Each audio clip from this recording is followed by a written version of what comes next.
तो अभी अभी हमारी श्रीलंका की ट्रिप खत्म हुई है और एक सवाल जो हर वीडियो में था कि भाई बजट क्या था, पैसे कितने लगे, और अगर हम भी इस ट्रिप की प्लानिंग करें तो क्या क्या वो चीजें हैं जो हमें पहले से पता रहे तो अच्छा रहेगा। तो आज के इस वीडियो में हर वो चीज जो मैंने श्रीलंका के टूर पे सीखी है वो आपको बता रहा हूँ, ताकि आप अगर कभी श्रीलंका का टूर प्लान करते हो तो आपको वो सारी दिक्कतें या परेशानी ना आए। तो स्वागत है आपका SJ व्लॉग्स के एक और नए एपिसोड में।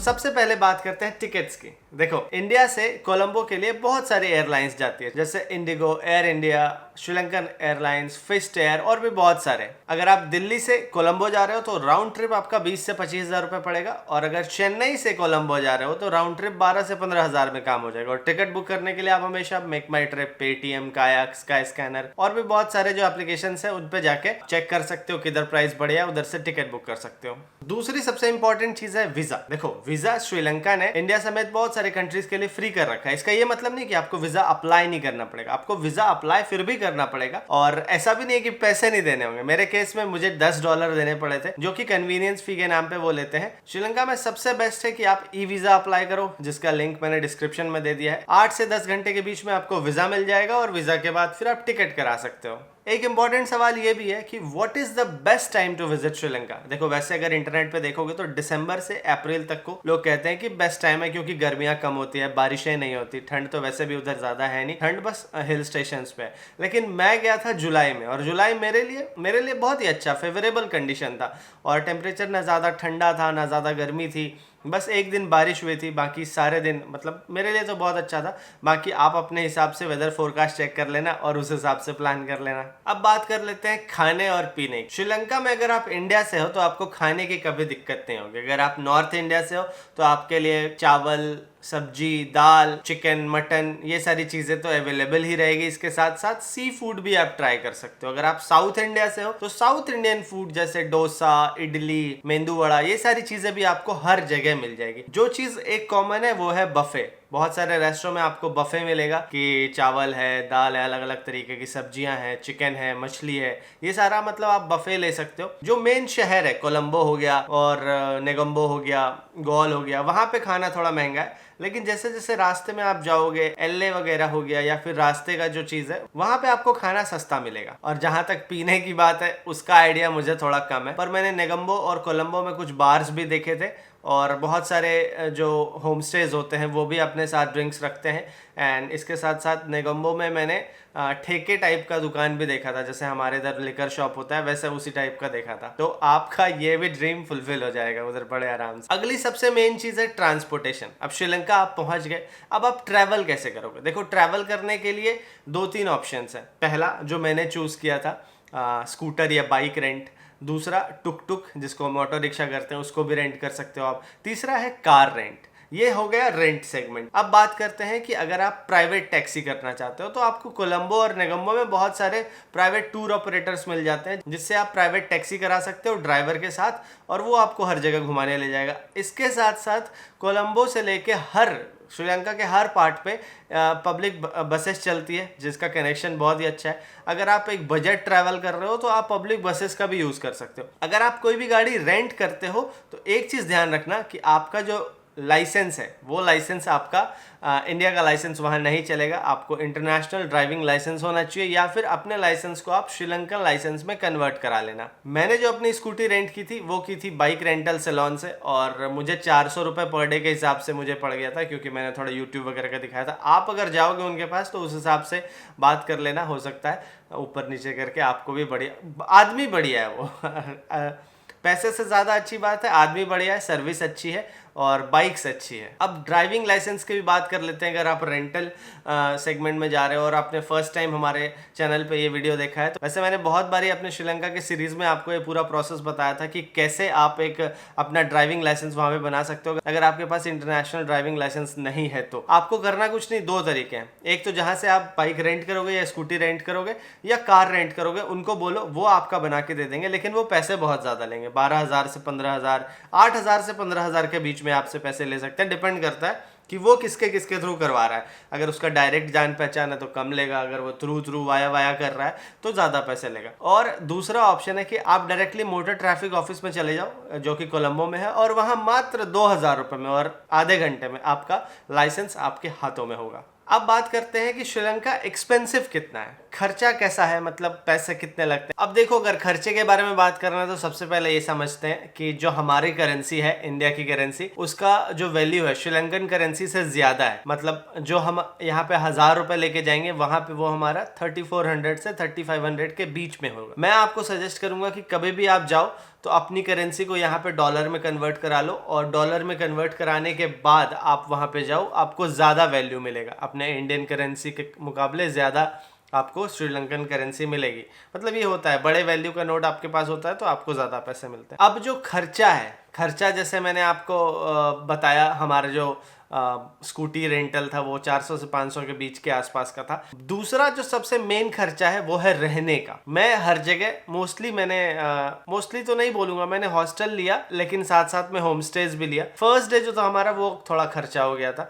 जो जिस हॉस्टल में हम रुके थे वो थोड़ा सा महंगा था, $8 के आसपास। हालांकि $8 क्या है, 700 रुपए के आसपास, लेकिन 700 रुपए बेड अगर हॉस्टल में मिल रहा है तो थोड़ा महंगा है। उसके बाद फिर मुझे एक रूम लेना पड़ा था जो मुझे 3,000 रुपीज के आसपास का पड़ा था, तो ये मुझे बहुत महंगा पड़ गया था। उसके बाद हम जब गॉल गए, गॉल में जो मेरा स्टे था वो $8 का था, लेकिन वो रूम था। उसके बाद गॉल से हम जब LA गए तो $4 या $5 का था। उसके बाद फिर LA से हम नुआरा एलिया, फिर सिगरिया गए, सिगरिया में भी हमारा $5 का था। सिगरिया से हम जब मन्नार आइलैंड गए, वहाँ भी ऐसे कुछ $8 के आसपास या $7 के आसपास का था। वहाँ की करेंसी में आपका 1,500 से 2,000 रुपये में आपका हर दिन का स्टे हो सकता है, अगर आप बजट स्टे करना चाहते हो। और अगर आप होम स्टेज, या फिर ऐसा होम स्टे नहीं कि एकदम बेकार, बहुत बढ़िया होम स्टे, लोग अच्छे, रूम अच्छा, तो ये आपको मतलब मिला जुला के इतना खर्चा पड़ेगा। 1,500 से 2,000 में आपका रहने का हो जाएगा। 2,000 से ऊपर भी लग सकता है, आपके ऊपर है।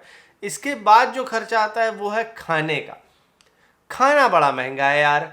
खाना मिनिमम अगर मैंने कहीं खाया है तो 500 रुपये मेरे वहाँ के लगे हैं, वो भी लकी, अगर मैं बहुत कहीं लकी किस्मत वाला तो मुझे। अदरवाइज अगर मैं कोलंबो में खाता था, नेगोमो में खाता था, गॉल में खा रहा था, 2,000 रुपये तो यूं चले जाते थे। 2,000 रुपये का मतलब है कि करीब 700 से 800 रुपये एक टाइम का खाना, जो कि महंगा है। खाना बड़ा महंगा था उधर। दूसरी चीज़ है पानी।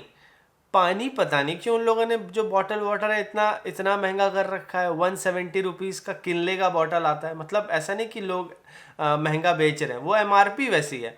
दूसरा, उन लोगों के पास, किसी के पास मैंने नहीं देखा कि RO हो कि आप अपना बॉटल रख लो और बॉटल में पानी भरते जाओ। ऐसा कोई सिस्टम ही नहीं था RO वगैरह का। RO का कोई था, वो नल के पानी से ही जो पानी आता है वही पीते थे। हर जगह श्रीलंका में मैंने यही देखा है, वो नल का पानी ही पीते थे। तो खाना थोड़ा महंगा है। खाना आप मान के चलो कि आपका पर डे का 4,000 रुपये भी लग सकता है, और 2,000 रुपये में भी काम हो सकता है। तो खाना थोड़ा एक्सपेंसिव है वहाँ पे। खाना क्यों एक्सपेंसिव है ये तो नहीं मुझे पता, लेकिन खाने के बदले मैंने एक बार ही सोचा था कि ग्रॉसरी आइटम्स कुछ ले आता हूँ, चिप्स, कुरकुरे, ये सारी चीज़ें ले आता हूँ। ग्रॉसरी नहीं बोलूँगा, चटर पटर कुछ ले आता हूँ अगर मेरे पास। तो उनके रेट्स कुछ इस हिसाब के थे।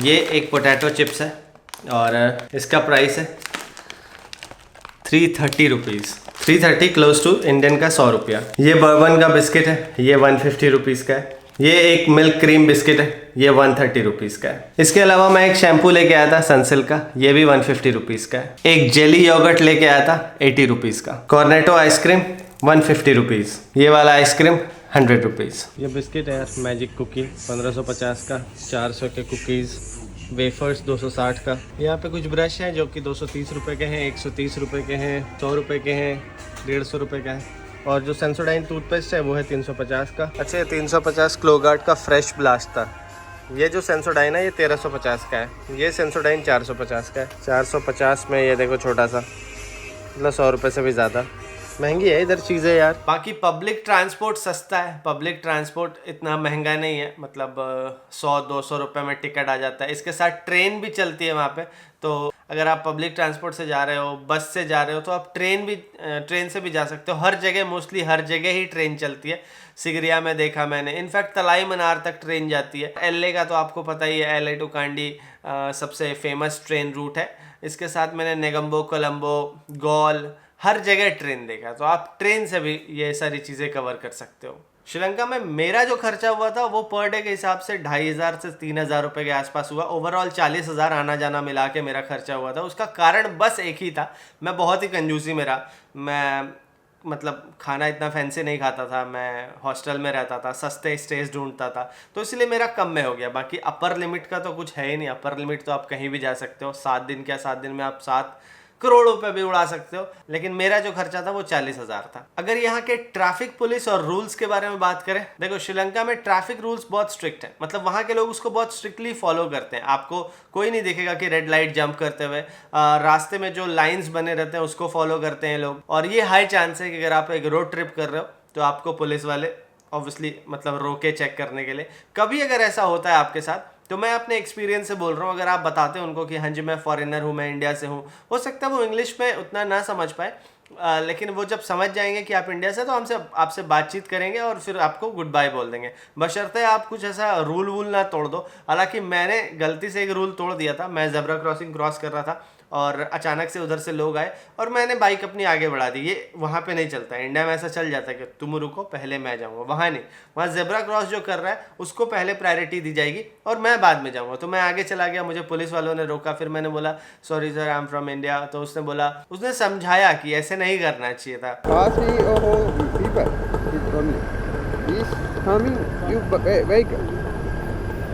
You mean to say zebra crossing? Yeah, yeah. Oh, I'm so sorry, sir. I'm so. Coming to is left side or right side? You coming people? Huh. You coming? Oh, I have to stop. Yeah. Oh, I'm so sorry, sir. I was not aware. I'm so sorry. जबकि मेरी गलती थी, वो चाहता तो चलान कर सकता था, पर उसने मेरे से पूछा कहाँ से हो, केरला से हो, हैदराबाद से हो। मैंने कहा नहीं मैं बिहार से हूँ। अब बात कर लेते हैं कि कौन कौन सी जगहें आपको श्रीलंका में घूमनी चाहिए। देखो सबसे पहले तो कोलंबो है। कोलंबो आपको जाना ही पड़ेगा, चाहे करेंसी कन्वर्ट कराने हो, चाहे डीएल बनाना हो, चाहे आपको टैक्सी करानी हो। कोलंबो एक मेन शहर है जहाँ आपको जाना चाहिए। उस वहाँ पे आसपास बहुत सारी चीज़ें हैं। लोटस टावर है, पोर्ट सिटी है, कुछ मंदिर हैं, कुछ मार्केट्स हैं, तो ये सारी जगह आप जा सकते हो। इसके बाद है जो मैं गया था इसके बाद गॉल में एक तो पूरा गॉल सिटी है, पुर्तगीज सिटी है, बहुत ही सुंदर सा है। और गॉल बीच है, ऊनावतूना बीच है। ऊनावतूना बीच ज़रूर जाना, मज़ा आएगा। मैंने उसको काफ़ी एंजॉय किया। उसके बाद वहीं पे पास में पीस पगोड़ा है, जंगल बीच है। यहाँ से आप मेरिसा बीच भी जा सकते हो। मेरिसा में डॉल्फिन वॉचिंग होता है, वहाँ जाके आप उसको एंजॉय कर सकते हो। इसके बाद मैं चला गया था एलए में आपको the famous Kandy to Ella train route दिखता है, तो आप चाहो तो उस ट्रेन को भी एंजॉय कर सकते हो। 9 आर्च ब्रिज है, वहाँ पे बहुत सारा टी गार्डन है, उसको देख सकते हो। वाटरफॉल्स है, रावनास फॉल। कैंडी में भी बहुत सारी चीज़ें कहते हैं, बहुत सारे कमेंट्स आए थे कि अशोक वाटिका वहीं पे है, प्लस और भी सारी चीज़ें हैं। बारिश के कारण वो नहीं देख पाए। नोवारा एलिया गया था मैं वहाँ से। नोवारा एलिया भी बहुत अच्छी जगह है। नोवारा एलिया भी आप जा सकते हो, हिल स्टेशन है, और हिल स्टेशन होने के साथ साथ बहुत ही सुंदर भी है। वहाँ पे एक लेक है, हालांकि मैं जब गया था पूरा फॉगी था। इसके बाद मैं गया था सिगरिया अगर आप जाओगे तो सिगरिया रॉक है, मतलब हम मानते हैं ऐसा है, वहाँ के हिंदू भी ऐसा मानते हैं कि वो रावण का ही महल था, लेकिन वहाँ के लोग कहते हैं नहीं भैया ये किंग कश्यप ने बनाया था वगैरह वगैरह। हमने कहा चलो ठीक है, आप अपनी मान लो, हम अपनी मान लेते हैं। मानने में क्या बिलीफ है, खैर मुझे इसके डिटेल में नहीं जाना है। तो आप अगर सिगरिया रॉक जाते हो, सिगरिया रॉक के सामने भी एक डैम्बुला रॉक है या फिर ऐसे कुछ नाम है, वहाँ भी आप जा सकते हो। इन दोनों का टिकट लगता है। अगर आप अपना इंडियन पासपोर्ट लेके जाते हो, इंडिया के साथ साथ 20 और कंट्रीज़ के लिए 50% का डिस्काउंट है उस पर। वैसे चार्ज $35 है, आप जाते हो तो $20 आपको लगेंगे। वो जाके आप मतलब पूरा रॉक एक्सप्लोर कर सकते हो। वहाँ से मैं चला गया था मन्नार आइलैंड। मुझे देखना था राम सेतु, तो वहाँ से राम सेतु वगैरह देख के, तलाई मन्नार देख के, वहाँ से मतलब अपने फील करके कि हाँ यहाँ से इंडिया पास है, ये सारी चीज़ें करने के बाद मैं नेगम्बो गया था। मेरा बहुत ही शॉर्ट टूर था, तो अगर आप चाहो तो ये सारे प्लेसेस के अलावा भी चीज़ें घूम सकते हो। एक बार आप अपने एंड से भी गूगल कर लेना। तो ये था यार मेरा kind of a guide to Sri Lanka, और आई होप आपको कुछ इन्फॉर्मेशंस मिली होगी। अगर आप चैनल पर नए हैं और ये वीडियो देख कर आए हैं तो आपको बोलूँगा कि आप श्रीलंका के पूरे जो पूरा प्लेलिस्ट है उसको एक्सप्लोर कीजिए, बहुत मज़ा आएगा आपको, क्योंकि मैंने पूरा रोड ट्रिप किया है। मैंने कुछ भी ऐसा और सब कुछ खुद से एक्सपीरियंस किया है। जैसे आप सब कुछ जान के जाओगे वैसा मैंने नहीं किया, मैं खुद से गया था, तो मुझे बहुत ही इंटरेस्टिंग वो पूरा ट्रिप लगा था। जाइए, जाके पूरा देखिए और सब्सक्राइब करके जाइएगा, फॉलो करके जाइएगा फेसबुक पे अगर आप पहली बार देख रहे हैं। और मन में अभी भी कुछ सवाल है तो कमेंट बॉक्स में आप लिखिए, मैं कोशिश करूँगा आपके जो भी सवाल है उसको आंसर करने का। तो गाइस आज के इस वीडियो में इतना ही, उम्मीद है आपको पसंद आई होगी, और अगर आई है मेक श्योर इस वीडियो को लाइक कीजिए, और मैं मिलता हूँ आपसे ऐसे ही किसी इन्फॉर्मेटिव वीडियोज़ के साथ। तब तक के लिए बाय बाय।